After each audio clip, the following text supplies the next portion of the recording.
Welcome to Wings Learning Solution. Wings Learning സൊല്യൂഷന്റെ ഒരു പുതിയ വീഡിയോയിലേക്ക് എല്ലാവർക്കും സ്വാഗതം. ഞാൻ ശ്രീരാഗ് ഭക്തപ്രിയം. നമ്മൾ ഈ വീഡിയോയിലൂടെ കൈകാര്യം ചെയ്യാൻ ഉദ്ദേശിക്കുന്ന വിഷയം +1 ഇക്കണോമിക്സിന്റെ ഒന്നാമത്തെ ഭാഗമായ ഇന്ത്യൻ ഇക്കണോമിക് ഡെവലപ്മെന്റിന്റെ 8ാമത്തെ അധ്യായമായ ഇൻഫ്രാസ്ട്രക്ചർ, അടിസ്ഥാന സൗകര്യം എന്ന് പറയുന്ന ചാപ്റ്ററുമായി ബന്ധപ്പെട്ട ഫോക്കസ് ഏരിയയുടെ ക്ലാസ് ആണ് ഇപ്പോൾ നിങ്ങൾ കണ്ടുകൊണ്ടിരിക്കുന്നത്. അപ്പോൾ വീഡിയോയിലേക്ക് പോകുന്നതിന് മുമ്പേ, ക്ലാസ്സിലേക്ക് പോകുന്നതിന് മുമ്പേ ഈ കണ്ടുകൊണ്ടിരിക്കുന്ന ആൾ ഈ ചാനൽ സബ്സ്ക്രൈബ് ചെയ്യാത്ത ഒരാളാണെങ്കിൽ തുടർന്നുള്ള ക്ലാസ്സുകൾക്ക് വേണ്ടിയിട്ടും ഈ ചാനൽ സബ്സ്ക്രൈബ് ചെയ്യുക, വീഡിയോ ലൈക്ക് ചെയ്യുക, ഷെയർ ചെയ്യുക. അപ്പോൾ നമുക്ക് നേരിട്ട് ക്ലാസ്സിലേക്ക് പോകാം. ഈ ചാപ്റ്ററുമായി ബന്ധപ്പെട്ട് ഫോക്കസ് ഏരിയയിൽ കൊടുത്തിട്ടുള്ള ടോപ്പിക്കുകളാണ്, പ്രധാനപ്പെട്ട ഭാഗങ്ങളാണ്, പ്രധാനപ്പെട്ട പോയിന്റുകളാണ് നിങ്ങൾക്ക് ഇപ്പോൾ സ്ക്രീനിൽ കാണാൻ സാധിക്കുന്നത്. ഇൻഫ്രാസ്ട്രക്ചർ എന്ന് പറയുന്ന ചാപ്റ്ററിൽ ഫോക്കസ് ഏരിയയിൽ കൊടുത്തിട്ടുള്ള ആദ്യത്തെ ഒരു ടോപ്പിക് എന്താണ്? പഠിക്കാനുള്ള ആദ്യത്തെ ഒരു ടോപ്പിക് എന്താണ്? What is infrastructure? എന്താണ് അടിസ്ഥാന സൗകര്യം എന്നതാണ് ഈ ചാപ്റ്ററിന്റെ തുടക്കത്തിൽ പഠിക്കാനുള്ളത്. രണ്ടാമത് എന്താ പഠിക്കാനുള്ളത്? റെലവൻസ് ഓഫ് ഇൻഫ്രാസ്ട്രക്ചർ, അടിസ്ഥാന സൗകര്യങ്ങളുടെ പ്രസക്തിയാണ് ഈ ചാപ്റ്ററിൽ രണ്ടാമത് പഠിക്കാനുള്ളത്. മൂന്നാമത് എന്താ പഠിക്കാനുള്ളത്? State of infrastructure in India, ഇന്ത്യയിലെ അടിസ്ഥാന സൗകര്യങ്ങളുടെ പ്രസക്തി എന്താണെന്നാണ് മൂന്നാമത് പഠിക്കാനുള്ളത്. നാലാമത് പഠിക്കാനുള്ളത് എന്താണ്? എനർജി, ഊർജം, അതിനെ പറ്റിയിട്ടാണ് നാലാമത് പഠിക്കാനുള്ളത്. അഞ്ചാമത് പഠിക്കാനുള്ളത് എന്താണ്? ഹെൽത്ത്, ആരോഗ്യം എന്നതിനെ പറ്റിയിട്ടാണ് അഞ്ചാമത് പഠിക്കാനുള്ളത്. ഈ 5 ടോപ്പിക്കുകളാണ് പ്രധാനമായിട്ടും ഈ പാഠഭാഗത്തിൽ നിന്നും നമ്മൾ പഠിക്കേണ്ടതായിട്ടുള്ളത്. ഒന്ന് വാട്ട് ഈസ് ഇൻഫ്രാസ്ട്രക്ചർ, അതിനുശേഷം റെലവൻസ് ഓഫ് ഇൻഫ്രാസ്ട്രക്ചർ, അതിനുശേഷം state of infrastructure in India, അതിനുശേഷം എനർജി, അതിനുശേഷം ഹെൽത്ത്. ഈ 5 പോയിന്റുകളെ പറ്റിയിട്ടും നമ്മൾ ഈ ഒരു വീഡിയോയിൽ ഡീറ്റെയിൽ ആയിട്ട് ഡിസ്കസ് ചെയ്യും. അപ്പോൾ തീർച്ചയായിട്ടും നിങ്ങൾ ഈ വീഡിയോ സ്കിപ്പ് ചെയ്യാതെ മുഴുവനും കാണുക. അപ്പോൾ നമുക്ക് ഈ 5 പോയിന്റുകളും സ്റ്റെപ്പ് ബൈ സ്റ്റെപ്പ് ആയിട്ടൊന്ന് ഡിസ്കസ് ചെയ്ത് നോക്കാം. ആദ്യം ഈ ചാപ്റ്ററിൽ പഠിക്കാനുള്ള ആദ്യത്തെ ഒരു ടോപ്പിക് എന്താണ്? വാട്ട് ഈസ് ഇൻഫ്രാസ്ട്രക്ചർ, എന്താണ് അടിസ്ഥാന സൗകര്യം എന്നതാണ് ഈ ചാപ്റ്ററിന്റെ തുടക്കത്തിൽ പഠിക്കാനുള്ളത്. എന്താണ് അടിസ്ഥാന സൗകര്യം എന്ന് പറഞ്ഞാൽ? ഇൻഫ്രാസ്ട്രക്ചർ എന്ന് പറഞ്ഞാൽ, ഇൻഫ്രാസ്ട്രക്ചർ അഥവാ അടിസ്ഥാന സൗകര്യം എന്ന് പറയുന്ന വാക്ക് നമ്മൾ നിത്യജീവിതത്തിൽ ഒരുപാട് ഉപയോഗിക്കുന്ന ഒരു വാക്കാണ്. എന്താണ് ഈ ഇൻഫ്രാസ്ട്രക്ചർ എന്നതുകൊണ്ട് ഉദ്ദേശിക്കുന്നത്? ഒരു രാജ്യത്തിന്റെയും ആ രാജ്യത്തിലെ ആളുകളുടെയും വികസനത്തിനാവശ്യമായ റോഡ്, റെയിൽവേ, ആശുപത്രികൾ, വിദ്യാഭ്യാസ സ്ഥാപനങ്ങൾ, മറ്റു സൗകര്യങ്ങളൊക്കെ നമ്മൾ എന്ത് വിളിക്കും? ഇൻഫ്രാസ്ട്രക്ചർ അഥവാ അടിസ്ഥാന സൗകര്യങ്ങൾ എന്ന് വിളിക്കും. ഒരു രാജ്യത്തിന്റെയും ആ രാജ്യത്തിലെ ജനങ്ങളുടെയും വികസനത്തിന് ആവശ്യമായ റോഡ്, റെയിൽവേ, ആശുപത്രികൾ, വിദ്യാഭ്യാസ സ്ഥാപനങ്ങൾ എന്നിവയൊക്കെ നമ്മൾ എന്ത് വിളിക്കും? ഇൻഫ്രാസ്ട്രക്ചർ അഥവാ അടിസ്ഥാന സൗകര്യങ്ങൾ എന്ന് വിളിക്കും. അപ്പോൾ ഇവയൊക്കെ, ഈ പറഞ്ഞ ഘടകങ്ങളൊക്കെ, ഈ പറഞ്ഞ സൗകര്യങ്ങളൊക്കെ ഒരു രാജ്യത്തിൽ ലഭ്യമായിട്ടുണ്ടെങ്കിൽ ആ രാജ്യത്തിൽ അടിസ്ഥാന സൗകര്യങ്ങൾ മികച്ചതാണെന്നും, ഈ സൗകര്യങ്ങളൊന്നും ഒരു രാജ്യത്ത് ലഭിച്ചിട്ടില്ല എങ്കിൽ ആ രാജ്യത്തെ അടിസ്ഥാന സൗകര്യങ്ങൾ പരിമിതമാണെന്നും നമുക്ക് പറയാം. അപ്പോൾ എന്താണ് അടിസ്ഥാന സൗകര്യം? എന്താണ് നമ്മൾ നോക്കിയത്? വാട്ട് ഈസ് ഇൻഫ്രാസ്ട്രക്ചർ എന്നതാണ് നമ്മളിപ്പോൾ നോക്കിയത്. എന്താണ് അടിസ്ഥാന സൗകര്യം? ഒരു രാജ്യത്തിന്റെയും ആ രാജ്യത്തിലെ ജനങ്ങളുടെയും ആളുകളുടെയും വികസനത്തിനാവശ്യമായ റോഡ്, റെയിൽവേ, വിദ്യാഭ്യാസ സ്ഥാപനങ്ങൾ, ആശുപത്രികൾ എന്നിവയൊക്കെ നമ്മൾ എന്ത് വിളിക്കും? മറ്റു സൗകര്യങ്ങളൊക്കെ നമ്മൾ എന്ത് വിളിക്കും? അടിസ്ഥാന സൗകര്യങ്ങൾ എന്ന് വിളിക്കും. ഒരു രാജ്യത്തിലെയും ആ രാജ്യത്തിലെ ജനങ്ങളുടെയും വികസനത്തിനാവശ്യമായ റോഡ്, റെയിൽവേ, ആശുപത്രികൾ, വിദ്യാഭ്യാസ സ്ഥാപനങ്ങൾ, മറ്റു സൗകര്യങ്ങളൊക്കെ നമ്മൾ എന്ത് വിളിക്കുന്നു? അടിസ്ഥാന സൗകര്യം അഥവാ ഇൻഫ്രാസ്ട്രക്ചർ എന്ന് വിളിക്കുന്നു. ഇൻഫ്രാസ്ട്രക്ചറിനെ, അടിസ്ഥാന സൗകര്യത്തിനെ രണ്ടായി തരംതിരിക്കുന്നു. ഒന്ന് ഇക്കണോമിക് ഇൻഫ്രാസ്ട്രക്ചർ, സാമ്പത്തിക അടിസ്ഥാന സൗകര്യങ്ങൾ. 2 സോഷ്യൽ ഇൻഫ്രാസ്ട്രക്ചർ, സാമൂഹിക അടിസ്ഥാന സൗകര്യങ്ങൾ. ഇൻഫ്രാസ്ട്രക്ചറിനെ, അടിസ്ഥാന സൗകര്യത്തിനെ രണ്ടായി തരംതിരിക്കുന്നു. ഒന്ന് ഇക്കണോമിക് ഇൻഫ്രാസ്ട്രക്ചർ, സാമ്പത്തിക അടിസ്ഥാന സൗകര്യങ്ങൾ. 2 സോഷ്യൽ ഇൻഫ്രാസ്ട്രക്ചർ, സാമൂഹിക അടിസ്ഥാന സൗകര്യങ്ങൾ. എന്തൊക്കെ കാര്യങ്ങളാണ് ഈ ഇക്കണോമിക് ഇൻഫ്രാസ്ട്രക്ചറിലും സോഷ്യൽ ഇൻഫ്രാസ്ട്രക്ചറിലും എന്തൊക്കെ അടിസ്ഥാന സൗകര്യങ്ങളാണ് വരുന്നത് എന്ന് നമുക്ക് ഒന്ന് ചെക്ക് ചെയ്ത് നോക്കാം. ആദ്യം നമുക്ക് ഇക്കണോമിക് ഇൻഫ്രാസ്ട്രക്ചറിൽ, സാമ്പത്തിക അടിസ്ഥാന സൗകര്യങ്ങളിൽ ഏതൊക്കെ അടിസ്ഥാന സൗകര്യങ്ങളാണ് വരുന്നത് എന്ന് നമുക്ക് നോക്കാം. റോഡ്, റെയിൽവേ, വിമാനത്താവളം, അതുപോലെ ബാങ്കുകൾ, വൈദ്യുത സൗകര്യങ്ങൾ, അതൊക്കെ ഏതിലാ വരുന്നത്? ഇക്കണോമിക് ഇൻഫ്രാസ്ട്രക്ചറിലാണ്, സാമ്പത്തിക അടിസ്ഥാന സൗകര്യങ്ങളിലാണ് വരുന്നത്. റോഡ്, റെയിൽവേ, വിമാനത്താവളം, വൈദ്യുത സൗകര്യം, ബാങ്കിങ് സംവിധാനം, അത്തരം സൗകര്യങ്ങളൊക്കെ അത്തരം സംവിധാനങ്ങളൊക്കെ ഏതിലാണ് വരുന്നത്? ഇക്കണോമിക് ഇൻഫ്രാസ്ട്രക്ചറിലാണ്, സാമ്പത്തിക അടിസ്ഥാന സൗകര്യങ്ങളിലാണ് വരുന്നത്. ഇനി സോഷ്യൽ ഇൻഫ്രാസ്ട്രക്ചറിൽ, സാമൂഹിക അടിസ്ഥാന സൗകര്യങ്ങളിൽ എന്തൊക്കെയാണ് വരുന്നത് നമുക്ക് നോക്കാം. സ്കൂളുകള്, കോളേജുകള്, യൂണിവേഴ്സിറ്റികൾ, സർവകലാശാലകൾ, അതുപോലെ തന്നെ ആശുപത്രികൾ, ഹോസ്പിറ്റൽസ്, ഇതൊക്കെ ഏതിലാണ് വരുന്നത്? സോഷ്യൽ ഇൻഫ്രാസ്ട്രക്ചറിലാണ്, സാമൂഹിക അടിസ്ഥാന സൗകര്യങ്ങളിലാണ് വരുന്നത്. അപ്പൊ സാമൂഹിക അടിസ്ഥാന സൗകര്യങ്ങളിൽ പ്രധാനപ്പെട്ട സൗകര്യങ്ങൾ ഏതൊക്കെ സൗകര്യങ്ങളാണ് ഈ സോഷ്യൽ ഇൻഫ്രാസ്ട്രക്ചറിൽ വരുന്നത്? സ്കൂളുകൾ, കോളേജുകൾ, സർവകലാശാലകൾ, യൂണിവേഴ്സിറ്റികൾ, അതുപോലെ തന്നെ ഹോസ്പിറ്റലുകൾ, ആശുപത്രികളൊക്കെ വരുന്ന ഏത് ഇൻഫ്രാസ്ട്രക്ചറിലാണ്? സോഷ്യൽ ഇൻഫ്രാസ്ട്രക്ചറിലാണ്. അപ്പോൾ ഇൻഫ്രാസ്ട്രക്ചറിനെ രണ്ടായി തരംതിരിക്കുന്നു. ഒന്ന് ഇക്കണോമിക് ഇൻഫ്രാസ്ട്രക്ചർ, സാമ്പത്തിക അടിസ്ഥാന സൗകര്യങ്ങൾ. രണ്ട് സോഷ്യൽ ഇൻഫ്രാസ്ട്രക്ചർ, സാമൂഹിക അടിസ്ഥാന സൗകര്യങ്ങൾ. ഇങ്ങനെ വാട്ട് ഈസ് ഇൻഫ്രാസ്ട്രക്ചർ എന്ന് പറയുന്ന ടോപ്പിക് പഠിച്ചതിന് ശേഷം പിന്നീട് ഈ ചാപ്റ്ററിൽ രണ്ടാമത് പഠിക്കാനുള്ളതാണ് റെലവൻസ് ഓഫ് ഇൻഫ്രാസ്ട്രക്ചർ, അടിസ്ഥാന സൗകര്യങ്ങളുടെ പ്രസക്തി. എന്തിനാണ് അടിസ്ഥാന സൗകര്യങ്ങൾ എന്നതാണ് ഈ ഒരു ടോപ്പിക് പഠിച്ചാൽ നമുക്ക് മനസ്സിലാക്കാൻ സാധിക്കുക. റെലവൻസ് ഓഫ് ഇൻഫ്രാസ്ട്രക്ചർ, അടിസ്ഥാന സൗകര്യങ്ങളുടെ പ്രാധാന്യം എന്താണ്, അഥവാ അടിസ്ഥാന സൗകര്യങ്ങളുടെ പ്രസക്തി എന്താണ് എന്നതാണ് നമ്മൾ നോക്കാൻ പോകുന്നത്. റെലവൻസ് ഓഫ് ഇൻഫ്രാസ്ട്രക്ചർ, അടിസ്ഥാന സൗകര്യങ്ങളുടെ പ്രസക്തി എന്ന് പറയുന്ന ടോപ്പിക്കിൽ നമ്മൾ 4 പോയിന്റുകളെ പറ്റിയിട്ടാണ് ഡിസ്കസ് ചെയ്യാൻ പോകുന്നത്. ഒന്നാമത്തെ പോയിന്റ് എന്ന് പറയുന്നത് എന്താണ്? അടിസ്ഥാന സൗകര്യങ്ങളുടെ ലഭ്യത ജനങ്ങളുടെ ജീവിത നിലവാരം, ജീവിത ഗുണമേന്മ വർദ്ധിപ്പിക്കുന്നു. അടിസ്ഥാന സൗകര്യങ്ങളുടെ ലഭ്യത, ഇൻഫ്രാസ്ട്രക്ചറിന്റെ അവൈലബിലിറ്റി ജനങ്ങളുടെ ജീവിത ഗുണമേന്മ അഥവാ ക്വാളിറ്റി ഓഫ് ലൈഫ് വർദ്ധിപ്പിക്കുന്നു. നമുക്കറിയാം അടിസ്ഥാന സൗകര്യങ്ങളൊക്കെ വ്യക്തികളുടെ വികസനത്തിന് ആവശ്യമാണ്. അടിസ്ഥാന സൗകര്യങ്ങൾ ലഭിക്കുമ്പോൾ അവരുടെ ജീവിത ഗുണമേന്മ, ജീവിത നിലവാരം കൂടുമെന്ന കാര്യത്തിൽ യാതൊരു തർക്കവുമില്ല. അപ്പോൾ അടിസ്ഥാന സൗകര്യങ്ങളുടെ ഒന്നാമത്തെ പ്രാധാന്യം എന്താണ്? ഒന്നാമത്തെ റെലവൻസ് എന്താണ്? അഥവാ ഒന്നാമത്തെ പ്രസക്തി എന്താണ്? അടിസ്ഥാന സൗകര്യങ്ങളുടെ ലഭ്യത ജനങ്ങളുടെ ജീവിത നിലവാരം കൂട്ടുന്നു അഥവാ വർദ്ധിപ്പിക്കുന്നു. ഇതാണ് ഒന്നാമത്തെ പോയിന്റ്. രണ്ടാമത്തെ പോയിന്റ് എന്താ? രാജ്യത്തെ പുരോഗതിയിലേക്ക് നയിക്കുന്നു. അടിസ്ഥാന സൗകര്യങ്ങൾ രാജ്യത്തെ പുരോഗതിയിലേക്ക് നയിക്കുന്നു. ഒരു രാജ്യത്തിനെ പുരോഗതിയിൽ എത്തിക്കുന്നതിന് ഏറ്റവും പ്രധാനപ്പെട്ട ഒരു ഘടകം എന്ന് പറയുന്നത് അടിസ്ഥാന സൗകര്യം തന്നെയാണെന്ന കാര്യത്തിൽ യാതൊരു തർക്കവുമില്ല. അടിസ്ഥാന സൗകര്യങ്ങൾ ഒരു രാജ്യത്ത് ലഭ്യമാകുമ്പോൾ ആ രാജ്യത്തിലെ ജനങ്ങളുടെ ജീവിത ഗുണമേന്മ, ക്വാളിറ്റി ഓഫ് ലൈഫ്, ജീവിത നിലവാരം ഉയരുകയും അതിന്റെ ഭാഗമായിട്ട് ആ രാജ്യം പുരോഗതിയിലേക്ക് വരികയും ചെയ്യുന്നു. അപ്പൊ രാജ്യം പുരോഗതിയിൽ എത്തിക്കുന്നതിന് അടിസ്ഥാന സൗകര്യത്തിന് വലിയൊരു പങ്കുണ്ട് എന്നതാണ് ഈ ഒരു രണ്ടാമത്തെ പോയിന്റ് നമ്മളെ സൂചിപ്പിക്കുന്നത്. രാജ്യത്തെ പുരോഗതിയിലേക്ക് നയിക്കുന്നു. മൂന്നാമത്തെ പോയിന്റ് എന്താണ്? അടിസ്ഥാന സൗകര്യങ്ങളുടെ പ്രസക്തിയിൽ മൂന്നാമത് പറയേണ്ട പോയിന്റ് എന്താണ്? സാമൂഹിക അടിസ്ഥാന സൗകര്യങ്ങൾ ആയുർദൈർഘ്യം വർദ്ധിപ്പിക്കുന്നു അഥവാ കൂട്ടുന്നു. സാമൂഹിക അടിസ്ഥാന സൗകര്യങ്ങൾ ആയുർദൈർഘ്യം വർദ്ധിപ്പിക്കുന്നു. നമുക്കറിയാം സാമൂഹിക അടിസ്ഥാന സോഷ്യൽ ഇൻഫ്രാസ്ട്രക്ചറിൽ ഹോസ്പിറ്റലുകളൊക്കെയാണ് വരുന്നത്, ആശുപത്രികളൊക്കെയാണ് വരുന്നത്. ഒരു രാജ്യത്ത് ആശുപത്രികളും മറ്റ് ആരോഗ്യ സംവിധാനമൊക്കെ ലഭ്യമാകുമ്പോൾ സ്വാഭാവികമായിട്ടും ആ രാജ്യത്തിലെ ജനങ്ങളുടെ ആയുർദൈർഘ്യം, ആയുസ് വർദ്ധിക്കുകയും നല്ല ജീവിതം അവർക്ക് ലഭിക്കുകയും ചെയ്യും. അപ്പോ സാമൂഹിക അടിസ്ഥാന സൗകര്യങ്ങൾ ജനങ്ങളുടെ ജീവിത ഗുണമേന്മ വർദ്ധിപ്പിക്കുന്നു എന്നതുകൊണ്ട് ഉദ്ദേശിക്കുന്നതാണ് ആശുപത്രികളുടെയൊക്കെ ലഭ്യത ജനങ്ങളുടെ ആയുർദൈർഘ്യം വർദ്ധിപ്പിക്കുന്നതിന് സഹായിക്കുന്നു. ഇതാണ് മൂന്നാമത് നമ്മൾ പറയേണ്ട പോയിന്റ്. നാലാമത് പറയേണ്ട പോയിന്റ് എന്താ?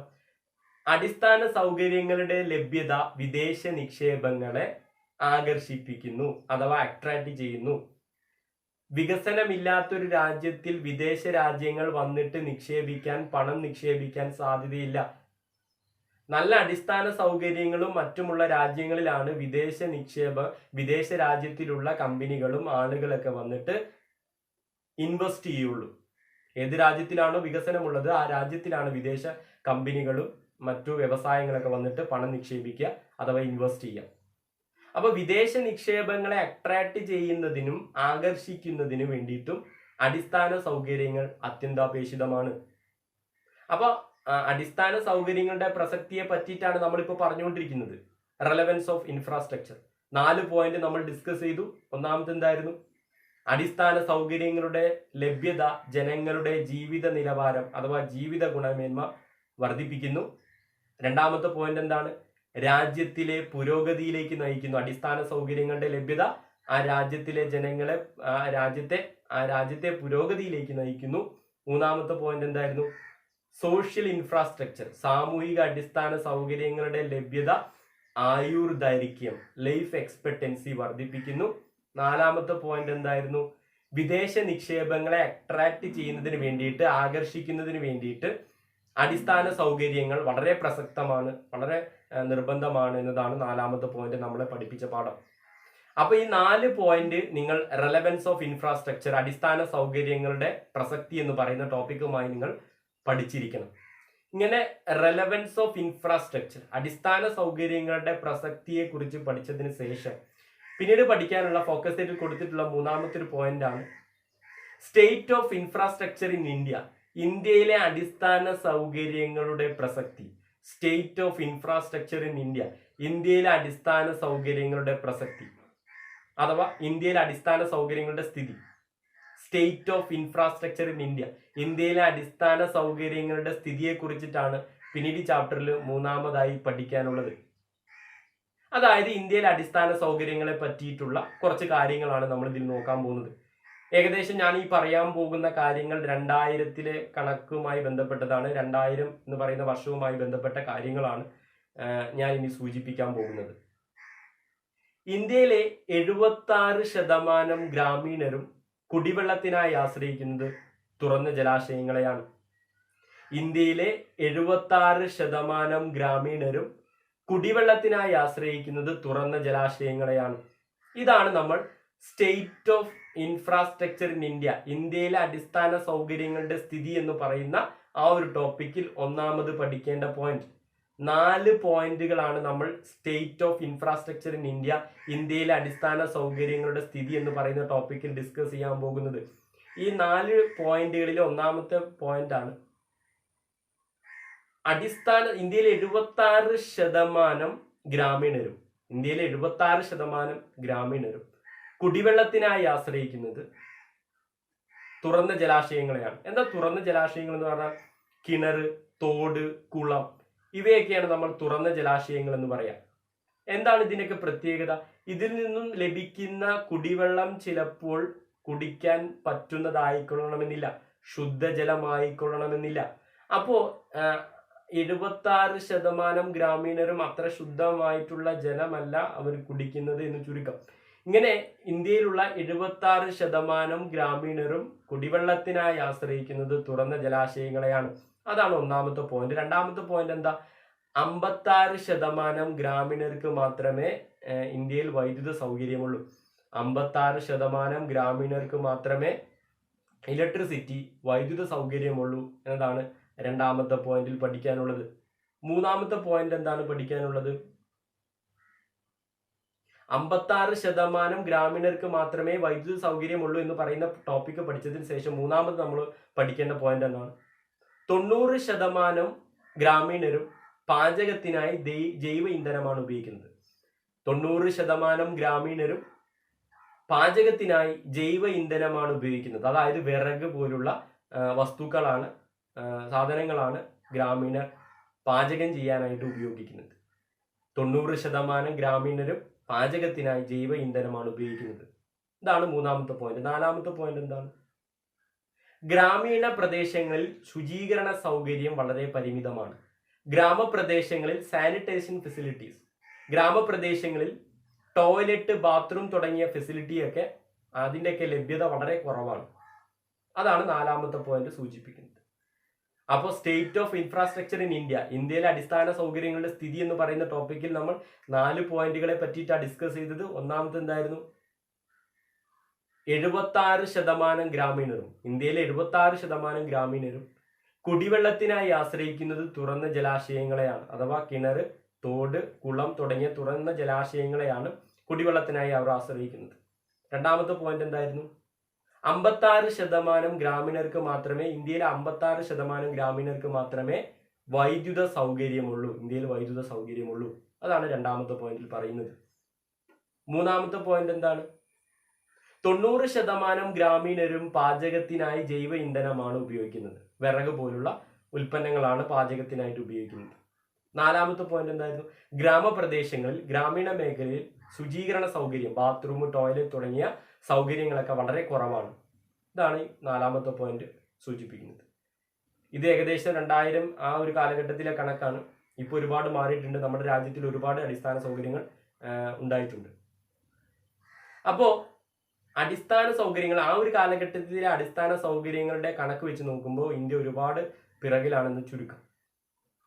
അപ്പൊ ഇത്രയും കാര്യങ്ങളാണ് നിങ്ങൾ ഈ ഒരു സ്റ്റേറ്റ് ഓഫ് ഇൻഫ്രാസ്ട്രക്ചർ ഇൻ ഇന്ത്യയിലെ അടിസ്ഥാന സൗകര്യങ്ങളുടെ സ്ഥിതി എന്ന് പറയുന്ന ടോപ്പിക്കിൽ ഈ 4 പോയിന്റ് എങ്കിലും നിങ്ങൾ ഓർത്തു വെക്കുക. ഇങ്ങനെ state of infrastructure in India എന്ന് പറയുന്ന ടോപ്പിക്ക് പഠിച്ചതിന് ശേഷം മൂന്നാമത് ചാപ്റ്ററിൽ, പിന്നീട് ഈ ചാപ്റ്ററിൽ പഠിക്കാനുള്ള, നാലാമത് പഠിക്കാനുള്ള ടോപ്പിക് എന്താണ്?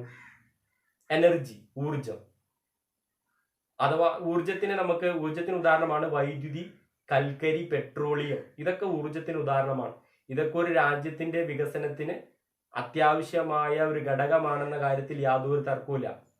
അപ്പോൾ ഊർജം കാർഷിക മേഖലയുടെയും വ്യവസായിക മേഖലയുടെയും വളർച്ചയ്ക്ക് അത്യന്താപേക്ഷിതമായ ഒരു ഘടകമാണെന്ന കാര്യത്തിൽ യാതൊരു തർക്കവുമില്ല. ഒരു രാജ്യത്തിന്റെയും ആ രാജ്യത്തിലെ ജനങ്ങളുടെയും പുരോഗതിക്ക് ഊർജം അത്യന്താപേക്ഷിതമായിട്ടുള്ള ഒരു ഘടകമാണെന്ന കാര്യത്തിൽ യാതൊരു തർക്കവുമില്ല. വൈദ്യുതി ഇല്ലാതെ ജീവിക്കുന്ന ഒരു അവസ്ഥയെ കുറിച്ച് നമുക്ക് ചിന്തിക്കാൻ പോലും പറ്റാത്തൊരു കാലഘട്ടമാണിത്. അപ്പൊ ഊർജം അത്രത്തോളം നിർബന്ധമാണെന്ന് ചുരുക്കം, അത്രത്തോളം പ്രധാനപ്പെട്ട ഒരു ഘടകമാണെന്ന് ചുരുക്കം. അടിസ്ഥാന സൗകര്യങ്ങളിൽ ഒരു പ്രധാനപ്പെട്ട ഘടകം തന്നെയാണ് ഊർജം.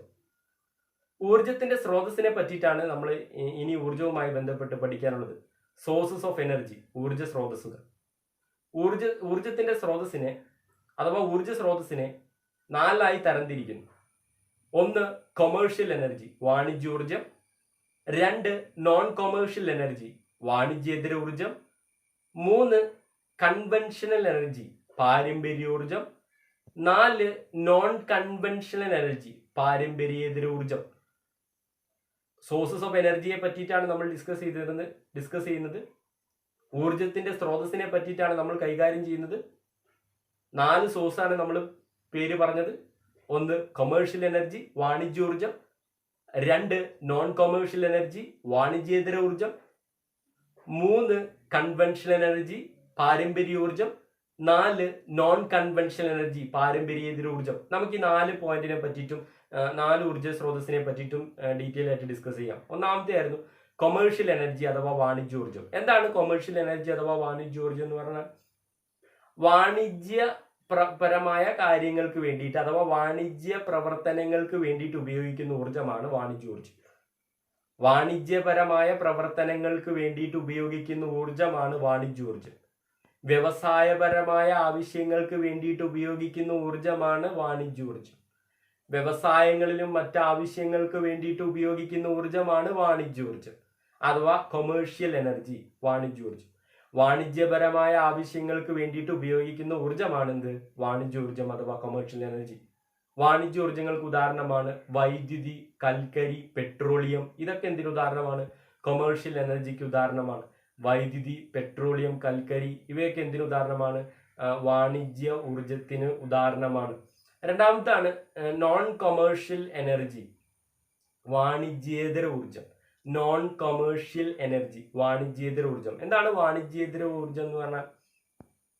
വാണിജ്യപരമല്ലാത്ത ആവശ്യങ്ങൾക്ക് വേണ്ടിയിട്ട് ഉപയോഗിക്കുന്ന ഊർജമാണ് വാണിജ്യേതര ഊർജം.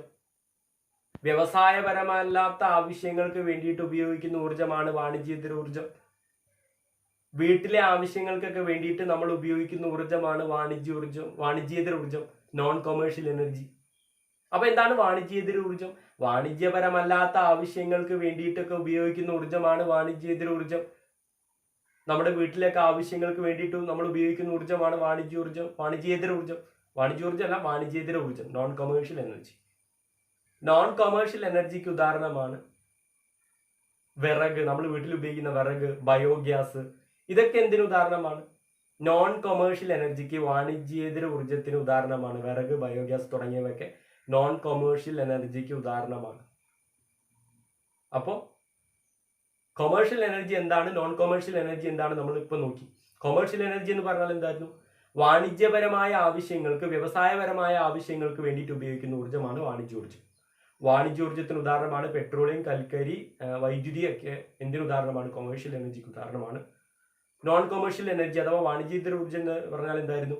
വാണിജ്യപരമല്ലാത്ത വീട്ടാവശ്യങ്ങൾക്ക് വേണ്ടിയിട്ട് നമ്മൾ ഉപയോഗിക്കുന്ന ഊർജ്ജമാണ് വാണിജ്യേതര ഊർജ്ജം അഥവാ non commercial energy.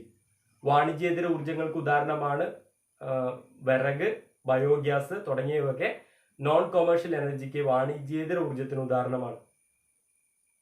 Non commercial എനർജിയെ, വാണിജ്യേതര ഊർജ്ജത്തിനെ നമുക്ക് റിന്യൂവബിൾ റിസോഴ്സ് എന്ന് വിളിക്കാം, അഥവാ റിന്യൂവബിൾ എനർജി എന്ന് വിളിക്കാം, പുതുക്കാൻ കഴിയുന്ന ഊർജ്ജം എന്ന് വിളിക്കാം.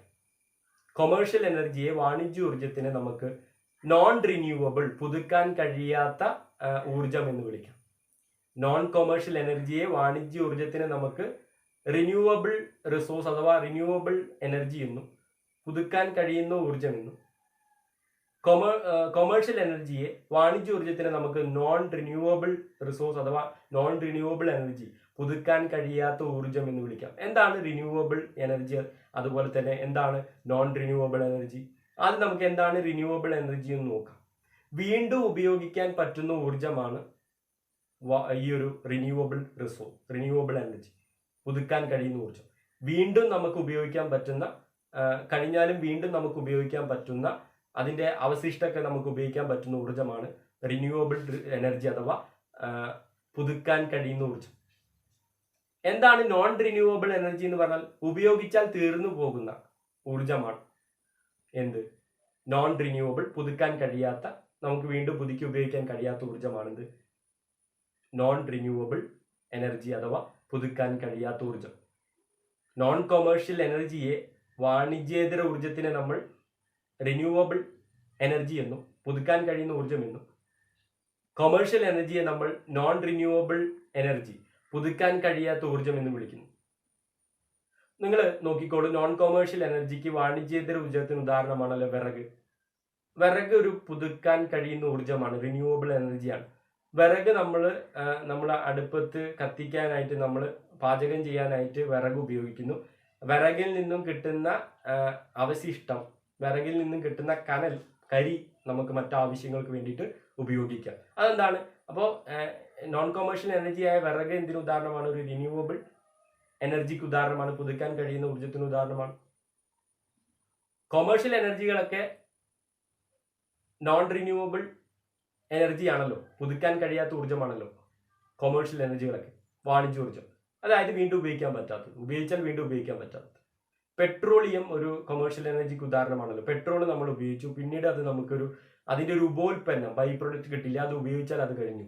അപ്പോൾ എന്താണ് നോൺ കൊമേഴ്ഷ്യൽ എനർജി, വാണിജ്യോർജ്ജം എന്താണ്? പുതുക്കാൻ കഴിയാത്ത നോൺ റിന്യൂവബിൾ എനർജിയാണ്.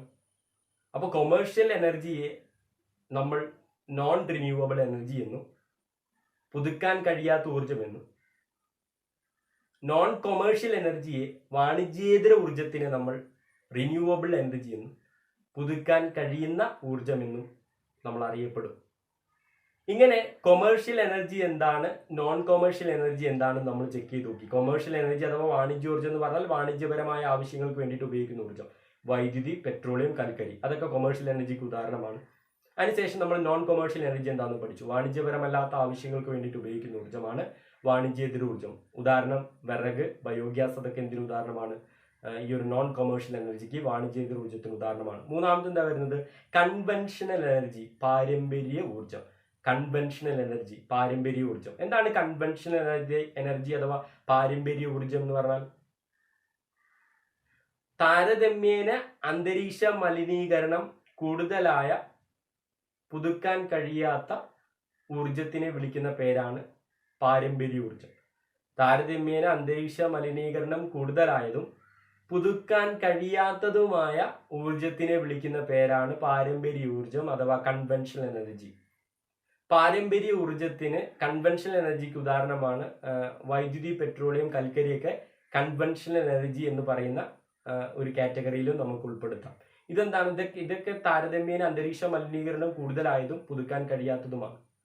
അപ്പൊ അതാണ് കൺവെൻഷണൽ എനർജി, പാരമ്പര്യ ഊർജ്ജം. പാരമ്പര്യ ഊർജ്ജം അഥവാ കൺവെൻഷണൽ എനർജി എന്ന് പറഞ്ഞാൽ എന്താ?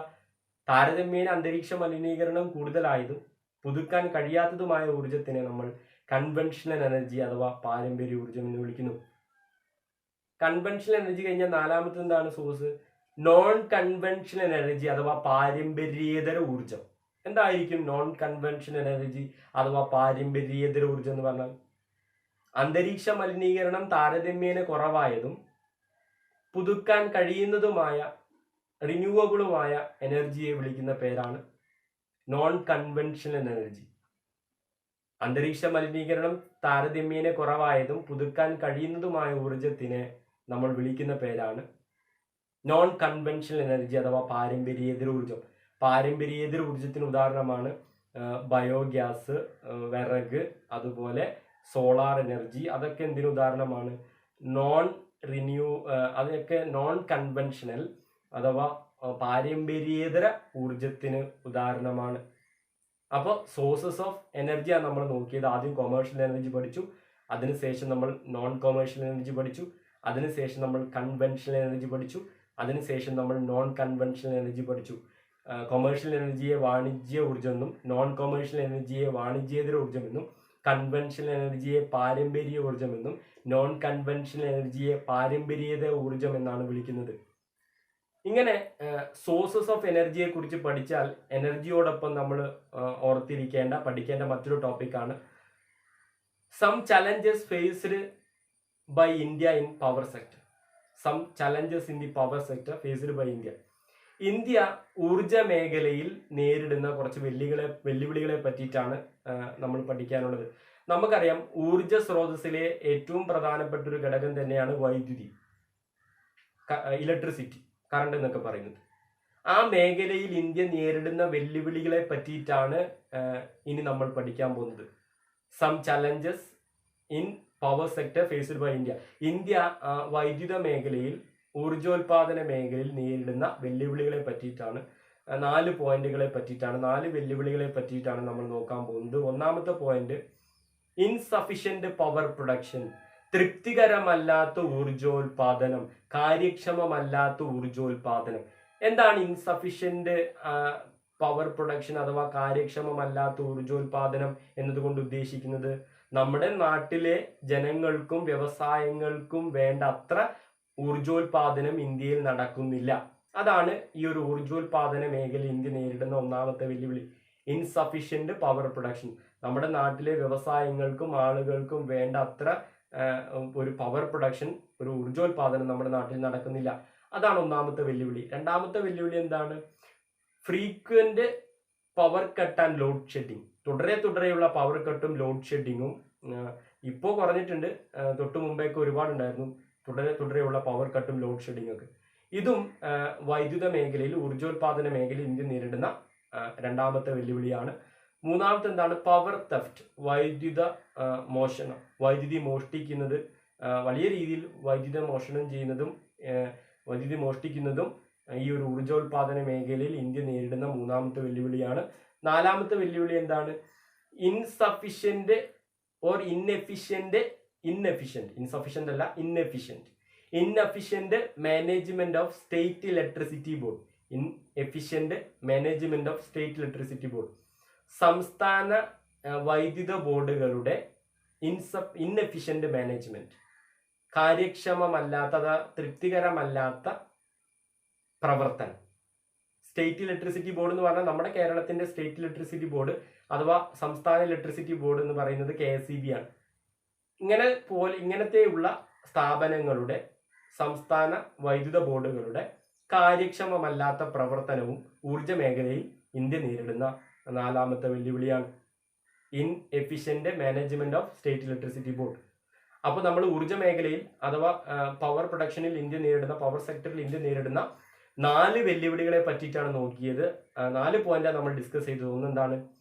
ഇൻസഫിഷ്യന്റ് പവർ പ്രൊഡക്ഷൻ, തൃപ്തികരമല്ലാത്ത അഥവാ ഊർജോൽപാദനം, സഫിഷ്യന്റ് അല്ലാത്ത, തൃപ്തികരമല്ലാത്ത, കാര്യക്ഷമമല്ലാത്ത ഊർജോൽപാദനം. രണ്ടാമത്തെ പോയിന്റ് എന്തായിരുന്നു? Frequent power cut and load shedding, തുടരെയുള്ള പവർ കട്ടും ലോഡ് ഷെഡിങ്. മൂന്നാമത്തെ പോയിന്റ് എന്തായിരുന്നു? പവർ തെഫ്റ്റ്, വൈദ്യുത മോഷണം. നാലാമത്തെ പോയിന്റ് എന്തായിരുന്നു? Inefficient management of state electricity board, സംസ്ഥാന വൈദ്യുത ബോർഡുകളുടെ കാര്യക്ഷമമല്ലാത്ത പ്രവർത്തനം. ഈ 4 വെല്ലുവിളികളാണ് ഊർജ്ജ മേഖലയിൽ ഇന്ത്യ നേരിടുന്നത്. അപ്പോൾ എനർജിയുമായി ബന്ധപ്പെട്ട് നിങ്ങൾ ഇത്രയും കാര്യങ്ങൾ ഓർത്തിരിക്കണം. ഇങ്ങനെ എനർജി എന്ന് പറയുന്ന ടോപ്പിക്ക് പഠിച്ചതിന് ശേഷം പിന്നീട് ഈ ചാപ്റ്ററിൽ അവസാനം പഠിക്കാനുള്ളത് ഹെൽത്ത് എന്ന് പറയുന്ന ടോപ്പിക്കിനെ പറ്റിയിട്ടാണ്. ഇതിൽ കുറച്ച് ഡീറ്റെയിൽ ആയിട്ട് നമുക്ക് പഠിക്കാനുണ്ട്. ഹെൽത്ത്, ആരോഗ്യം എന്ന് പറയുന്ന ടോപ്പിക്കിനെ പറ്റിയിട്ടാണ്. ഒരു രാജ്യത്ത് അടിസ്ഥാന സൗകര്യങ്ങൾ എത്രത്തോളം പ്രധാനപ്പെട്ടതാണോ അത്രത്തോളം പ്രധാനപ്പെട്ടത് തന്നെയാണ് ആ രാജ്യത്തിലെ ജനങ്ങളുടെ ആരോഗ്യസ്ഥിതിയും. അഥവാ ഒരു ഗവൺമെന്റ് എന്തിനാണ് ഒരുപാട് കോടികളൊക്കെ ചെലവഴിച്ച് അടിസ്ഥാന സൗകര്യങ്ങളൊക്കെ നിർമ്മിക്കുന്നത്? ആ രാജ്യത്തിലെ ജനങ്ങളുടെ പുരോഗതിക്കാണ്, ആ രാജ്യത്തിലെ ജനങ്ങളുടെ നല്ല ആരോഗ്യത്തിന് വേണ്ടിയിട്ടാണ്. അപ്പൊ ആരോഗ്യം ഗവൺമെന്റ് വളരെ പ്രധാനപ്പെട്ട ഒരു ഘടകമായിട്ട് തന്നെയാണ് എടുക്കുന്നത്. അപ്പോൾ ഇങ്ങനെ ഈ ആരോഗ്യ മേഖലയെ പറ്റിയിട്ടാണ്, ആരോഗ്യവുമായി ബന്ധപ്പെട്ട കാര്യങ്ങളെ പറ്റിയിട്ടാണ് ഇനി നമ്മൾ ചർച്ച ചെയ്യാൻ പോകുന്നത്. ഹെൽത്ത് എന്ന് പറയുന്ന ടോപ്പിക്കിനെ കുറിച്ച് നമ്മൾ പഠിക്കുമ്പോൾ 5 കാര്യങ്ങളാണ് ഈ ഹെൽത്ത് എന്ന് പറയുന്ന ടോപ്പിക്കുമായിട്ട് നമ്മൾ ഡിസ്കസ് ചെയ്യേണ്ടത്. ഒന്നാമത് നമ്മൾ ഹെൽത്തുമായി ബന്ധപ്പെട്ട് ഡിസ്കസ് ചെയ്യുമ്പോൾ ആദ്യം പറയേണ്ട ഒരു കാര്യമാണ് ആരോഗ്യ സ്ഥിതിയെ അളക്കുന്നതിനുള്ള സൂചകങ്ങൾ. Indicators for measuring health status, ആരോഗ്യ സ്ഥിതിയെ അളക്കുന്നതിനുള്ള സൂചകങ്ങൾ. രണ്ടാമത് പഠിക്കാനുള്ളത് ആരോഗ്യ അടിസ്ഥാന സൗകര്യങ്ങൾ, ഹെൽത്ത് ഇൻഫ്രാസ്ട്രക്ചർ. മൂന്നാമത് പഠിക്കാനുള്ളത് ഇന്ത്യയിലെ ആരോഗ്യ സംവിധാനം, ഹെൽത്ത് സിസ്റ്റം ഇൻ ഇന്ത്യ. നാലാമത് പഠിക്കാനുള്ളത് എന്താണ്? ആരോഗ്യ രംഗത്തെ നഗര ഗ്രാമ വ്യത്യാസം, urban rural difference in the health sector. അഞ്ചാമത് പഠിക്കാനുള്ളത് എന്താണ്? സ്ത്രീകളുടെ ആരോഗ്യാവസ്ഥ, സ്റ്റേറ്റ് ഓഫ് വുമൺ ഹെൽത്ത്. ഈ 5 പോയിന്റുകളുമാണ് ഹെൽത്ത് എന്ന് പറയുന്ന ടോപ്പിക്കുമായി അനുബന്ധിച്ച് നിങ്ങൾ ഓർത്തിരിക്കേണ്ടത്. ഈ 5 പോയിന്റുകളെ പറ്റിയിട്ടും നമുക്ക് ഡീറ്റെയിൽ ആയിട്ടൊന്ന് എക്സ്പ്ലെയിൻ ചെയ്ത് നോക്കാം. ആദ്യം പഠിക്കേണ്ടത് ഈ ഒരു ഹെൽത്ത് എന്ന് പറയുന്ന ടോപ്പിക്കിൽ ആദ്യം നിങ്ങൾ ഓർത്തു വെക്കേണ്ടത് indicators for measuring health status, ആരോഗ്യസ്ഥിതി അളക്കുന്നതിനുള്ള സൂചകങ്ങൾ. ഒരു രാജ്യത്തിലെ ആരോഗ്യസ്ഥിതി, ആ രാജ്യം എങ്ങനെയാണ് ആരോഗ്യസ്ഥിതിയിലുള്ള, ആ രാജ്യത്തിന്റെ അടിസ്ഥാന സൗകര്യം എങ്ങനെയാണ്, ആ രാജ്യം ആരോഗ്യസ്ഥിതിയിൽ മുന്നോട്ടാണോ അതോ പിന്നോട്ടാണോ എന്നത് അളക്കുന്നതിനുള്ള സൂചകങ്ങൾ, ഘടകങ്ങൾ ഏതൊക്കെയാണ് എന്നതാണ് നമ്മൾ ഡിസ്കസ് ചെയ്യാൻ പോകുന്നത്. അപ്പൊ ആരോഗ്യസ്ഥിതി, ഒരു രാജ്യത്തിലെ ആരോഗ്യസ്ഥിതി അളക്കുന്നതിനുള്ള ഘടകങ്ങൾ ഏതൊക്കെയാണെന്ന് നമുക്ക് നോക്കാം, ചെക്ക് ചെയ്ത് നോക്കാം. ആദ്യത്തെ ഒരു പോയിന്റ് ആണ് ലൈഫ് എക്സ്പെക്ടൻസി, ആയുർദൈർഘ്യം. ആയുർദൈർഘ്യം വളരെ പ്രധാനപ്പെട്ട, എത്ര വയസ്സ് വരെ ആ രാജ്യത്തിലെ ജനങ്ങൾ ജീവിക്കുന്നു, ആ രാജ്യത്തിലെ ജനങ്ങളുടെ ആയുസ് എത്രയാണ്. അപ്പൊ ആയുർദൈർഘ്യമാണ് ഈ ഒരു ആരോഗ്യസ്ഥിതി, ഒരു രാജ്യത്തിലെ ആരോഗ്യസ്ഥിതി, ജനങ്ങളുടെ ആരോഗ്യം അളക്കുന്നതിനുള്ള ഒന്നാമത്തെ സൂചകം, ഒന്നാമത്തെ ഘടകം. രണ്ടാമത്തെ എന്താണ്? ആയുർദൈർഘ്യം കഴിഞ്ഞാൽ വരുന്ന രണ്ടാമത്തെ പോയിന്റ് എന്താണ്? ഹെൽത്ത് ഇൻഫ്രാസ്ട്രക്ചർ, ആരോഗ്യ അടിസ്ഥാന സൗകര്യങ്ങൾ. ആരോഗ്യ അടിസ്ഥാന സൗകര്യങ്ങൾ. ഹോസ്പിറ്റലുകളൊക്കെ ആ രാജ്യത്തുണ്ടോ? രാജ്യത്തിലെ ഹോസ്പിറ്റലുകളുടെ എണ്ണം എത്ര? ഹോസ്പിറ്റലുകളുടെ ബെഡുകളുടെ ഒക്കെ അവസ്ഥ എന്താണ്?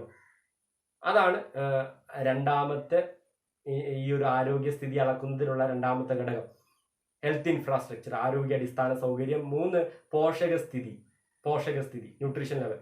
ആ രാജ്യത്തിലെ ജനങ്ങൾക്ക് പോഷകാഹാരം ലഭിക്കുന്നുണ്ടോ? അതാണ് ആരോഗ്യസ്ഥിതി, ഒരു രാജ്യത്തിലെ ആരോഗ്യസ്ഥിതി അളക്കുന്നതിനുള്ള മൂന്നാമത്തെ സൂചിക. നാലാമത്തെ എന്താണ്? ശിശു മരണനിരക്ക്, കുട്ടികൾ എത്രത്തോളം മരിക്കുന്നുണ്ട്, ശിശു മരണനിരക്ക്. അതുപോലെ തന്നെ അഞ്ചാമത്തെ എന്താണ്? പ്രസവാനന്തര മരണനിരക്ക്, പ്രസവിക്കുമ്പോൾ കുട്ടികൾ മരിക്കുന്നുണ്ടോ? ഇതൊക്കെ നോക്കിയിട്ടാണ് ഒരു രാജ്യത്തിലെ ആരോഗ്യസ്ഥിതിയെ അളക്കുന്നത്. അഥവാ ആരോഗ്യസ്ഥിതിയെ അളക്കാനുള്ള 5 ഘടകങ്ങളെ പറ്റിയിട്ടാണ് നമ്മൾ നോക്കിയത്. ആദ്യം നമ്മൾ എന്ത് ഡിസ്കസ് ചെയ്തു? ലൈഫ് എക്സ്പെക്ടൻസി, ആയുർദൈർഘ്യം, ഒരു രാജ്യത്തിലെ ജനങ്ങൾ എത്ര കാലത്തോളം ജീവിക്കുന്നുണ്ട്, അതാണ് ഒന്നാമത്തെ ഒരു ഇൻഡിക്കേറ്റർ. ആരോഗ്യസ്ഥിതി അളക്കുന്നതിനുള്ള ഒന്നാമത്തെ ഘടകം, ഒന്നാമത്തെ സൂചകം. അതുപോലെ തന്നെ ആരോഗ്യ അടിസ്ഥാന സൗകര്യങ്ങൾ ആ രാജ്യത്തിലുണ്ടോ, ഹെൽത്ത് ഇൻഫ്രാസ്ട്രക്ചർ, അതാണ് രണ്ടാമത്തെ പോയിന്റ്. മൂന്നാമത്തത് ന്യൂട്രീഷൻ, പോഷകാഹാരങ്ങളുടെ സ്ഥിതി അഥവാ പോഷകസ്ഥിതി, ആ രാജ്യത്തിലെ ജനങ്ങൾക്ക് പോഷകാഹാരങ്ങൾ ലഭിക്കുന്നുണ്ടോ. അതുപോലെ തന്നെ നാലാമത് എന്താ നോക്കിയത് നമ്മൾ? ശിശു മരണനിരക്ക്, കുട്ടികൾ എത്രത്തോളം മരിക്കുന്നു, അത് നോക്കിയിട്ടാണ്. അതും ഒരു ഘടകമാണ്. ആരോഗ്യസ്ഥിതി അളക്കുന്നതിനുള്ള 4ാമത്തെ ഘടകമാണ്. 5ാമത്തെ എന്താണ്? പ്രസവാനന്തര മരണനിരക്ക്, പ്രസവത്തിന് ശേഷം എത്ര കുട്ടികൾ മരിക്കുന്നു. അപ്പോൾ ഇതൊക്കെ നോക്കിയിട്ടാണ്, ഈ 5 ഘടകങ്ങളും വിലയിരുത്തിയിട്ടാണ്, പ്രധാനമായും ഈ 5 ഘടകങ്ങൾ നോക്കിയിട്ടാണ് ഒരു രാജ്യത്തിലെ ആരോഗ്യസ്ഥിതിയെ അഥവാ ആരോഗ്യത്തെ, ഒരു രാജ്യത്തിലെ ജനങ്ങൾ എത്രത്തോളം ആരോഗ്യവാന്മാരാണ് അല്ലയോ എന്നൊക്കെ തീരുമാനിക്കൽ പ്രധാനമായിട്ടും ഞാനിപ്പോൾ പറഞ്ഞ ഈ 5 പോയിന്റുകളുടെ അടിസ്ഥാനത്തിലാണ്, 5 ഘടകങ്ങളുടെ അടിസ്ഥാനത്തിലാണ്. ഇങ്ങനെ ഈ ഒരു indicators for measuring health status, ആരോഗ്യസ്ഥിതി അളക്കുന്നതിനുള്ള സൂചകങ്ങൾ എന്ന് പറയുന്ന ഒരു പോയിന്റ് പഠിച്ചതിന് ശേഷം ഹെൽത്തുമായി പിന്നീട് 2ാമത് പഠിക്കേണ്ട എന്താണ്? ഹെൽത്ത് ഇൻഫ്രാസ്ട്രക്ചർ, ആരോഗ്യ അടിസ്ഥാന സൗകര്യങ്ങൾ. ആരോഗ്യ മേഖലയുമായി ബന്ധപ്പെട്ട അടിസ്ഥാന സൗകര്യങ്ങൾ എന്തൊക്കെയാണ് എന്നതാണ് നമ്മൾ ഇനി നോക്കാൻ പോകുന്നത്. ആരോഗ്യ മേഖലയുമായി ബന്ധപ്പെട്ട അടിസ്ഥാന സൗകര്യങ്ങൾ എന്തൊക്കെയാണ്? ഒന്നാമത് എന്താണ്? ഹോസ്പിറ്റൽസ്, ആശുപത്രികൾ. ആശുപത്രികളുടെ ലഭ്യതയാണ്. ആശുപത്രികളൊക്കെയാണ് ആരോഗ്യ അടിസ്ഥാന സൗകര്യങ്ങളുടെ ഒന്നാമത്തെ സൗകര്യം. ആരോഗ്യ മേഖലയിൽ ഒന്നാമത്തെ അടിസ്ഥാന സൗകര്യം, ഇൻഫ്രാസ്ട്രക്ചർ എന്ന് പറയുന്നത് ഹോസ്പിറ്റൽ തന്നെയാണ്. 2ാമത്തെ എന്താണ്? ഹോസ്പിറ്റൽ കഴിഞ്ഞാൽ ഹോസ്പിറ്റൽ ബെഡ്സ്, ഹോസ്പിറ്റലുകളിലെ ബെഡുകളിലെ അവൈലബിലിറ്റി, ഹോസ്പിറ്റലുകളിലെ കിടക്കകൾ, രോഗികൾക്ക് കിടക്കാൻ ആവശ്യമായ ബെഡുകളുടെ അവൈലബിലിറ്റി, അതാണ് 2ാമത്തെ അടിസ്ഥാന സൗകര്യം. ആരോഗ്യ മേഖലയിൽ 2ാമത്തെ അടിസ്ഥാന സൗകര്യം. 3ാമത്തെ എന്താണ്? ഇങ്ങനെ ഹോസ്പിറ്റലുകളിൽ രോഗികളെ ചികിത്സിക്കാനുള്ള ഡോക്ടർമാരുടെയും നഴ്സുമാരുടെയും മറ്റ് ആരോഗ്യ പ്രവർത്തകരുടെയൊക്കെ ലഭ്യത, അതാണ് ഈ ഒരു ആരോഗ്യ അടിസ്ഥാന ആരോഗ്യവുമായി ബന്ധപ്പെട്ട 3ാമത്തെ ഘടകം. ഡോക്ടർമാരുടെയും നഴ്സുമാരുടെയും മറ്റ് ആരോഗ്യ പ്രവർത്തകരുടെയൊക്കെ ലഭ്യത. 4ാമത്തെ എന്തായിരുന്നു? മരുന്നുകളുടെ ലഭ്യത, മെഡിസിൻസ്, മരുന്നുകൾ. ഇതാണ് 4ാമത്തെ ഘടകമായ മെഡിസിനാണ് ഈ ഒരു ആരോഗ്യ രംഗത്തെ മറ്റൊരു അടിസ്ഥാന സൗകര്യം. അപ്പൊ ആരോഗ്യ അടിസ്ഥാന സൗകര്യങ്ങളിലെ ഘടകങ്ങളെ പറ്റിയിട്ടാണ്, എന്തൊക്കെയാണ് ആരോഗ്യ അടിസ്ഥാന സൗകര്യങ്ങൾ, എന്തൊക്കെയാണ് ഹെൽത്ത് ഇൻഫ്രാസ്ട്രക്ചർ എന്നതാണ് നമ്മളിപ്പോൾ ഡിസ്കസ് ചെയ്തത്, നോക്കിയത്. ആദ്യം നമ്മൾ 1ാമത്തെ പോയിന്റ് എന്താ പറഞ്ഞത്? 1ാമത്തെ പോയിന്റ് എന്താണ്? ഹോസ്പിറ്റല്, ആശുപത്രികൾ, ഹോസ്പിറ്റൽ ബെഡ്സ്, ഹോസ്പിറ്റലിലെ ആശുപത്രികളിലെ ബെഡുകളുടെ അവൈലബിലിറ്റി. 3ാമത്തെ എന്തായിരുന്നു? ഡോക്ടർമാർ, നഴ്സുമാർ, മറ്റ് ആരോഗ്യ പ്രവർത്തകരുടെ ലഭ്യത. 4ാമത്തെ എന്തായിരുന്നു? 4ാമത്തെ പോയിന്റ് എന്തായിരുന്നു? അടിസ്ഥാന സൗകര്യം, മരുന്നുകളുടെയൊക്കെ ലഭ്യത, മെഡിസിനുകളുടെയൊക്കെ ലഭ്യത. ഇതൊക്കെ ലഭ്യമായിട്ടുണ്ടെങ്കിൽ ആ രാജ്യത്തിൽ ആരോഗ്യ അടിസ്ഥാന സൗകര്യങ്ങൾ മെച്ചപ്പെട്ടതാണെന്ന് നമുക്ക് പറയാം. അപ്പൊ ഇത്രയും ഈ ഒരു 4 പോയിന്റുകൾ നിങ്ങൾ ആരോഗ്യ അടിസ്ഥാനവുമായി ബന്ധപ്പെട്ട് ഓർത്തിരിക്കുക. ഇങ്ങനെ ഹെൽത്ത് ഇൻഫ്രാസ്ട്രക്ചർ പഠിച്ചതിന് ശേഷം, ആരോഗ്യ അടിസ്ഥാന സൗകര്യങ്ങൾ പഠിച്ചതിന് ശേഷം, ആരോഗ്യവുമായി ബന്ധപ്പെട്ട് പിന്നീട് പഠിക്കേണ്ട മറ്റൊരു ടോപ്പിക് എന്താണ്? Health system in India. ഇന്ത്യയിലെ ആരോഗ്യ സംവിധാനം. ഹെൽത്ത് സിസ്റ്റം ഇൻ ഇന്ത്യ, ഇന്ത്യയിലെ ആരോഗ്യ സംവിധാനം. ഇന്ത്യയിലെ ആരോഗ്യ സംവിധാനത്തിന് നമുക്ക് 3 ടയർ സ്ട്രക്ചർ അഥവാ 3 ടയർ സിസ്റ്റം എന്ന് വിളിക്കാം. ഇന്ത്യയിലെ ആരോഗ്യ സംവിധാനത്തെ നമുക്ക് 3 ടയർ സിസ്റ്റം എന്ന് വിളിക്കാം. 3 തരത്തിലാണ്, 3 തട്ടുകളിലായിട്ടാണ് ഇന്ത്യയിലെ ആരോഗ്യ സംവിധാനം പ്രവർത്തിക്കുന്നത്. ഒന്ന് പ്രൈമറി ഹെൽത്ത് കെയർ, പ്രാഥമിക ആരോഗ്യ കേന്ദ്രം, പ്രാഥമിക ആരോഗ്യ പരിപാലനം, അതാണ് പ്രൈമറി ഹെൽത്ത് കെയറിന്റെ മലയാളം. 2 സെക്കൻഡറി ഹെൽത്ത് കെയർ, ദ്വിതീയ ആരോഗ്യ പരിപാലനം. 3 ടേർഷ്യറി ഹെൽത്ത് കെയർ, തൃതീയ ആരോഗ്യ പരിപാലനം. ഇന്ത്യയുടെ ആരോഗ്യ സംവിധാനത്തിനെ 3 തട്ടുകളായി നമുക്ക് തരംതിരിക്കാം. 1 പ്രൈമറി ഹെൽത്ത് കെയർ, പ്രാഥമിക ആരോഗ്യ പരിപാലനം. 2 സെക്കൻഡറി ഹെൽത്ത് കെയർ, ദ്വിതീയ ആരോഗ്യ പരിപാലനം. 3 ടേർഷ്യറി ഹെൽത്ത് കെയർ, തൃതീയ ആരോഗ്യ പരിപാലനം. എന്താണ് പ്രൈമറി ഹെൽത്ത് കെയർ എന്തുകൊണ്ട് ഉദ്ദേശിക്കുന്നത്? പ്രാഥമിക ആരോഗ്യ പരിപാലനം എന്തുകൊണ്ട് ഉദ്ദേശിക്കുന്നത്? നിങ്ങളുടെ നാട്ടില് പ്രാഥമിക ആരോഗ്യ പരിപാലന കേന്ദ്രങ്ങൾ ചിലപ്പോൾ കണ്ടിട്ടുണ്ടാവും. പ്രൈമറി ഹെൽത്ത് സെന്ററുകൾ നിങ്ങളുടെ നാട്ടിലൊക്കെ ഉണ്ടാവും. കുട്ടികൾക്ക് പോളിയോ കുത്തിവയ്പ്പൊക്കെ എടുക്കുന്നത് പ്രൈമറി ഹെൽത്ത് കെയറിലായിരിക്കും, പ്രൈമറി ഹെൽത്ത് കെയർ സെന്ററിലായിരിക്കും, പ്രാഥമിക ആരോഗ്യ കേന്ദ്രത്തിലായിരിക്കും. അതുപോലെ തന്നെ പാലിയേറ്റീവ് കെയർ തുടങ്ങിയ സ്ഥാപനങ്ങളൊക്കെ വരുന്നത് ഏതിലാണ്? പ്രൈമറി ഹെൽത്ത് കെയറിലാണ്. അപ്പോൾ പ്രൈമറി ഹെൽത്ത് കെയർ എന്ന് പറഞ്ഞാൽ നമ്മുടെ നാട്ടിലെ ആരോഗ്യ സംവിധാനങ്ങൾ, പ്രൈമറി ഹെൽത്ത് സെന്ററുകൾ, അതുപോലെ തന്നെ പാലിയേറ്റീവ് കെയർ, അതൊക്കെ ഇതിലാണ് വരുന്നത്. പ്രൈമറി ഹെൽത്ത് കെയർ, പ്രാഥമിക ആരോഗ്യ പരിപാലനത്തിനാണ് വരുന്നത്. പ്രൈമറി ഹെൽത്ത് കെയർ കഴിഞ്ഞാൽ പിന്നെ എന്താണ്? സെക്കൻഡറി ഹെൽത്ത് കെയർ, ദ്വിതീയ ആരോഗ്യ പരിപാലനം. ദ്വിതീയ ആരോഗ്യ പരിപാലനത്തിൽ വരുന്നത് ഹോസ്പിറ്റലുകളാണ്, ആശുപത്രികളാണ് പ്രധാനമായിട്ടും സെക്കൻഡറി ഹെൽത്ത് കെയറിൽ വരുന്നത്. ടെർഷ്യറി ഹെൽത്ത് കെയറിൽ പ്രധാനമായിട്ടും വരുന്നത് എന്താണ്? തൃതീയ ആരോഗ്യ പരിപാലനത്തിൽ വരുന്നത് എന്താണ്? റിസർച്ച് നടത്തുന്ന, ആരോഗ്യവും രോഗവുമായി ബന്ധപ്പെട്ടൊക്കെ റിസർച്ച് നടത്തുന്ന, ഗവേഷണം നടത്തുന്ന അപ്പെക്സ് ഇൻസ്റ്റിറ്റ്യൂട്ടുകളാണ്, ഉന്നത തലത്തിലുള്ള സ്ഥാപനങ്ങളാണ് ഈ ഒരു ടെർഷ്യറി ഹെൽത്ത് കെയറിൽ വരുന്നത്. എയിംസ്, നിംഹാൻസ് തുടങ്ങിയ ആരോഗ്യ രംഗത്ത് ഗവേഷണം നടത്തുന്ന സ്ഥാപനങ്ങളൊക്കെയാണ് ഈ ഒരു ടെർഷ്യറി ഹെൽത്ത് കെയറിൽ തൃതീയ ആരോഗ്യ പരിപാലനത്തിൽ വരുന്നത്. അപ്പോൾ ഇന്ത്യയുടെ ആരോഗ്യ സംവിധാനത്തിനെ 3 തലങ്ങളിലായിട്ടാണ്, 3 തട്ടുകളിലായിട്ടാണ് തിരിച്ചിരിക്കുന്നത്. ഒന്ന് പ്രൈമറി ഹെൽത്ത് കെയർ, പ്രാഥമിക ആരോഗ്യ പരിപാലനം. 2 സെക്കൻഡറി ഹെൽത്ത് കെയർ, ദ്വിതീയ ആരോഗ്യ പരിപാലനം. 3 ടെറിഷ്യറി ഹെൽത്ത് കെയർ, തൃതീയ ആരോഗ്യ പരിപാലനം. പ്രൈമറി ഹെൽത്ത് കെയറിൽ നമ്മുടെ നാട്ടിലുള്ള പ്രൈമറി ഹെൽത്ത് സെന്ററുകളും പാലിയേറ്റീവ് കെയറുകളൊക്കെയാണ് പ്രൈമറി ഹെൽത്ത് കെയറിൽ പ്രാഥമിക ആരോഗ്യ തലത്തിൽ വരുന്നത്. ദ്വിതീയ ആരോഗ്യ പരിപാലനത്തിൽ വരുന്നത് ഹോസ്പിറ്റലുകളൊക്കെയാണ്, നമ്മുടെ നാട്ടിലുള്ള ഹോസ്പിറ്റലുകൾ, ആശുപത്രികളൊക്കെയാണ് ഈ ഒരു സെക്കൻഡറി ഹെൽത്ത് കെയറിൽ വരുന്നത്.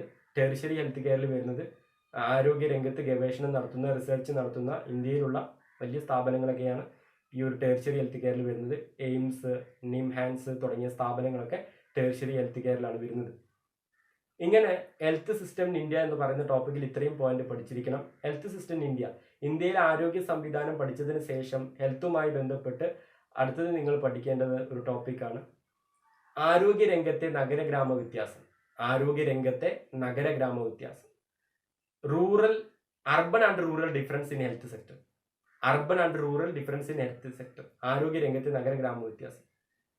അതിൽ നമ്മളൊരു 3 പോയിന്റ് ഓർത്തിരിക്കുക, 3 പോയിന്റുകൾ പഠിച്ചിരിക്കുക.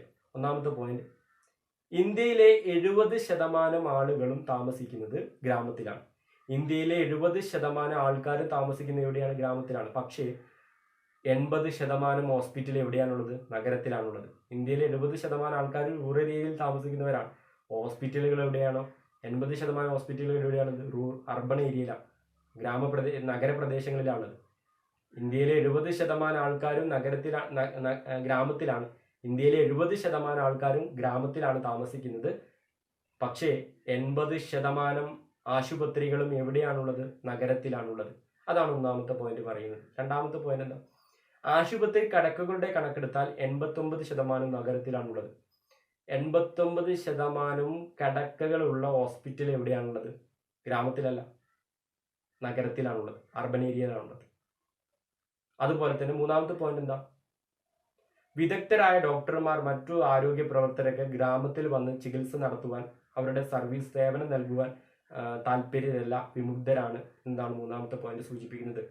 ഡോക്ടർമാരും മറ്റു മെഡിക്കൽ ഉദ്യോഗസ്ഥരൊക്കെ ഗ്രാമത്തിൽ വന്ന് സേവനം അനുഷ്ഠിക്കാൻ താല്പര്യരല്ല, വിമുഗ്ധരാണ്, അവർക്ക് താല്പര്യമില്ല എന്നതാണ് നമ്മൾ മൂന്നാമത് പഠിക്കേണ്ടത്. അപ്പം ആരോഗ്യ രംഗത്തെ നഗര-ഗ്രാമ വ്യത്യാസം, urban and rural difference in health sector എന്ന് പറയുന്ന ടോപ്പിക്കിൽ 3 പോയിന്റുകളെ പറ്റി നമ്മൾ ഡിസ്കസ് ചെയ്തു. ആദ്യത്തെ പോയിന്റ്, ഇന്ത്യയിൽ 70% ആൾക്കാർ താമസിക്കുന്നത് ഗ്രാമത്തിലാണ്, പക്ഷേ 80% ഹോസ്പിറ്റലുകളും നഗരത്തിലാണ്. അതുപോലെ ആശുപത്രി കിടക്കകളുടെ കണക്കെടുത്താൽ 89% നഗരത്തിലാണുള്ളത്. അതുപോലെ തന്നെ ഡോക്ടർമാരും മറ്റ് ആരോഗ്യ പ്രവർത്തകരൊക്കെ ഗ്രാമത്തിൽ വന്ന് സേവനം അനുഷ്ഠിക്കാൻ വളരെ വിമുഖരാണ്, താല്പര്യമില്ല എന്നതാണ് മൂന്നാമത്തെ പോയിന്റ് സൂചിപ്പിക്കുന്നത്. അപ്പോൾ ഈ 3 പോയിന്റിനെ പറ്റിയിട്ട് നിങ്ങൾ ആരോഗ്യ രംഗത്തെ നഗര-ഗ്രാമ വ്യത്യാസം, urban and rural difference in health sector എന്ന് പറയുന്ന ടോപ്പിക്കിൽ പഠിച്ചു വയ്ക്കുക.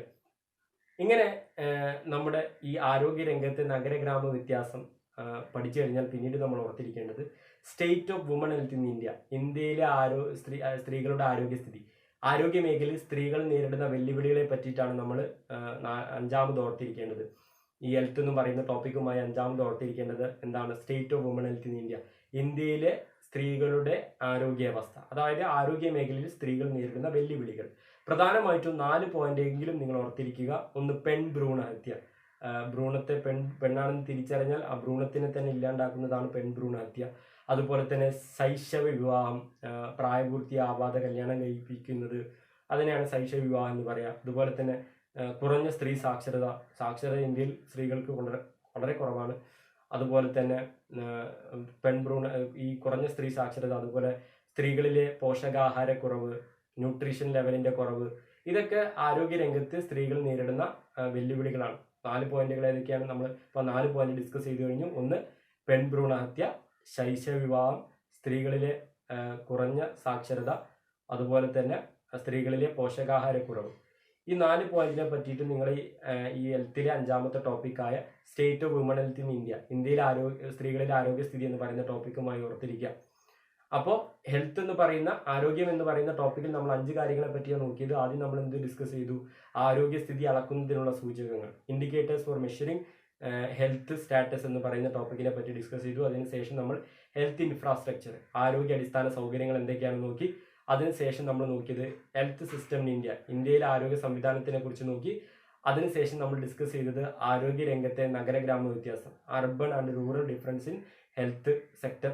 അതിനുശേഷം അവസാനമായിട്ട് നമ്മൾ ഹെൽത്തുമായി ബന്ധപ്പെട്ട് state of woman health in India, ഇന്ത്യയിലെ സ്ത്രീകളുടെ ആരോഗ്യാവസ്ഥ, ആരോഗ്യരംഗത്ത് സ്ത്രീകൾ നേരിടുന്ന വെല്ലുവിളികളെ പറ്റി നോക്കി. അപ്പോൾ ഇത്രയും കാര്യങ്ങൾ നിങ്ങൾ ഈ ചാപ്റ്ററുമായി ബന്ധപ്പെട്ട്, ഫോക്കസ് ഏരിയയുമായി ബന്ധപ്പെട്ട് ഒന്ന് ഓർത്തിരിക്കുക. ആദ്യം നമ്മൾ ഈ ചാപ്റ്ററിൽ വാട്ട് ഈസ് ഇൻഫ്രാസ്ട്രക്ചർ, എന്താണ് അടിസ്ഥാന സൗകര്യങ്ങൾ എന്ന് നോക്കി. അതിനുശേഷം നമ്മൾ റെലവൻസ് ഓഫ് ഇൻഫ്രാസ്ട്രക്ചർ, അടിസ്ഥാന സൗകര്യങ്ങളുടെ പ്രസക്തി എന്താണെന്ന് നോക്കി. അതിനുശേഷം നമ്മൾ state of infrastructure in India, ഇന്ത്യയിലെ അടിസ്ഥാന സൗകര്യങ്ങളുടെ ഈ സ്ഥിതി എന്താണെന്ന് നമ്മൾ നോക്കി. അതിനുശേഷം നമ്മൾ എനർജി, ഊർജ്ജവുമായി ബന്ധപ്പെട്ട് കുറച്ച് കാര്യങ്ങൾ ഡിസ്കസ് ചെയ്തു. അതിനുശേഷം അവസാനമായി നമ്മൾ ഹെൽത്ത്, ആരോഗ്യവുമായി ബന്ധപ്പെട്ട് 5 ടോപ്പിക്കുകളും ഡിസ്കസ് ചെയ്തു. അപ്പോൾ ഇത്രയും കാര്യങ്ങളാണ് നിങ്ങൾ ഈ ഫോക്കസ് ഏരിയയിൽ പഠിക്കേണ്ടത്. നിങ്ങൾക്കിത് മനസ്സിലായിട്ടുണ്ടാവുമെന്ന് വിചാരിക്കുന്നു. അടുത്തൊരു വീഡിയോയുമായി പിന്നീട് കാണാം. Thank you.